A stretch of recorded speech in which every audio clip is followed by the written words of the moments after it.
ஒன்றை மட்டும் நான் இங்கே எல்லோருக்கும் சொல்லிக் கொள்கின்றோம். எங்களுக்கு நீதிமன்றங்களை கொண்டு வர வேண்டும் என்கின்ற ஆசை எங்களுக்கு உண்டு. அதற்காக உயர்நீதிமன்றமும் பரிந்துரைகள் செய்கின்றன. ஆனால் நிதி ஆதாரம் போதுமானதாக இல்லை. ஒரு நீதிமன்றம் துவங்குவது என்று சொன்னால் அங்கே குறைந்தபட்சம் 15 பணியிடங்கள் முதலில் உருவாக்கப்பட வேண்டும். அந்த 15 பணியிடங்களுக்கு ஒரு ஆண்டுக்கு தோராயமாக 1,40,00,000 ரூபாய் அளவுக்கு இன்றைக்கு தொடர் செலவிடமாக வருகிறது. ஒவ்வொரு ஆண்டும் அது தொடர்ந்து கொண்டே இருக்கிறது. எனவே இவற்றையெல்லாம் கருத்திலே கொண்டுதான் எங்கெங்கு உடனடியாக துவங்க வேண்டுமோ அங்கே துவங்கி மற்றவற்றை எப்பொழுது வரைக்கும் நிதி ஆதாரம் கிடைக்கிறதோ அப்பொழுது துவங்கி கொண்டிருக்கின்றோம்.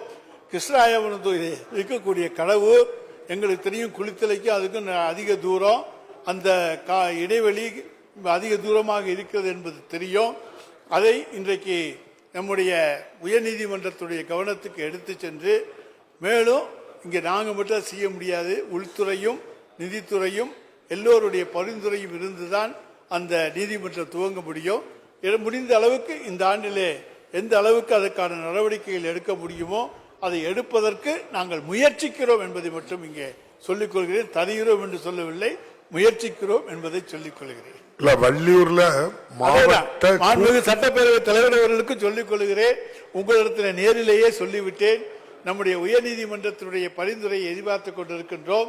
அவர்கள் அங்கே புதிதாக ஒரு கூடுதல் அமர்வு நீதிமன்றம் மாவட்ட நீதிமன்றத்துக்காக சொல்லியிருக்கிறார்கள். ஆனால் நாம் கேட்பது வள்ளியூருக்குட்பட்ட வழக்குகள் அன்றைக்கு திருநெல்வேலியில் இன்றைக்கு அங்கே இருக்கக்கூடிய கூடுதல் மாவட்ட அமர்வு நீதிமன்றத்தில் இருக்கிறது. அதை நீங்கள் வள்ளியூருக்கு மாற்றித்தர வேண்டும். எனவே எந்த விதமான இட வசதியும் புதிதாக தேவையில்லை. வள்ளியூர்ல சார்பு நீதிமன்றம் கட்டடம் நிறைய இருக்கு, கட்டடம் இருக்கு. அதுதான் நானும் சொன்னேன், இடவசதி இருக்கிறது சொல்லியிருக்கீர்கள். இதை நாங்கள் உயர்நீதிமன்றத்துடைய கவனத்துக்கு கொண்டு சென்று அவர்களுடைய பரிந்துரையோடு தான் எதுவும் நாங்கள் செய்ய முடியும். நாங்கள் எதுவும் செய்ய முடியாது.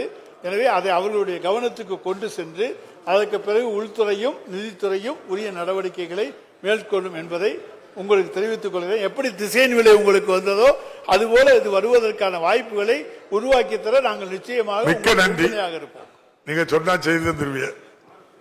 அடுத்ததாக நம்முடைய மாண்புமிகு உறுப்பினர் துரை சந்திரசேகர் அவர் பேசும்போது கருத்துரு மோதல் என்பதை பற்றி சொன்னார். இனக்கலவரங்களுக்கு சிறப்பு நீதிமன்றம் வேண்டும் என்று தென் மாவட்டங்களில் நிகழும் இனக்கலவரம் தொடர்பான வழக்குகளை விசாரிப்பதற்கென மாவட்ட நீதிபதி நிலையில் மதுரையிலே ஒரு அமர்வு நீதிமன்றம் இருக்கிறது. கருத்து மோதல் தொடர்பான வழக்குகளின் எண்ணிக்கை அங்கே மிக குறைவான எண்ணிக்கையில் தான் இருக்கு. எனவே அதற்காக சிறப்பு நீதிமன்றம் இன்னொன்று அமைப்பதற்கான வாய்ப்பு எழவில்லை. ஒரு கோர்ட்டுக்கே போதுமான வழக்குகள் இல்லை. எனவே அதற்காக புதிதாக தேவையில்லை என்பதை அவருக்கு சொல்லிக் கொள்கின்றேன். இளம் வழக்கறிஞருக்கு ஏற்கனவே சொல்லிட்டேன், அதுக்கு பல தகுதிகள் இருக்கின்றன.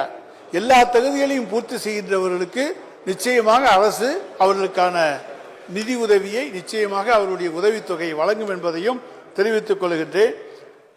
அதுபோல தமிழ்நாட்டில் பல்வேறு இடங்களில் நீதிமன்றங்கள் வாடகை கட்டிடங்கள் இயங்குகின்றன. அங்கெல்லாம் சொந்த கட்டிடம் வேண்டும் என்கின்ற கோரிக்கை பல இடங்களில் நம்முடைய சட்டமன்ற உறுப்பினர்கள் நாங்கள் இடத்தை தேர்வு செய்திருக்கிறோம் என்று கூட சொல்லியிருக்கிறார்கள். இருந்தாலும் ஒரு வருஷத்துக்கு இவ்வளவுதான் கட்ட முடியும், என்ன பணம் நமக்கு நிதியில ஒதுக்கி இருக்காங்க, எல்லா செலவுக்கும் அதை தான் எடுத்து செய்ய முடியும்.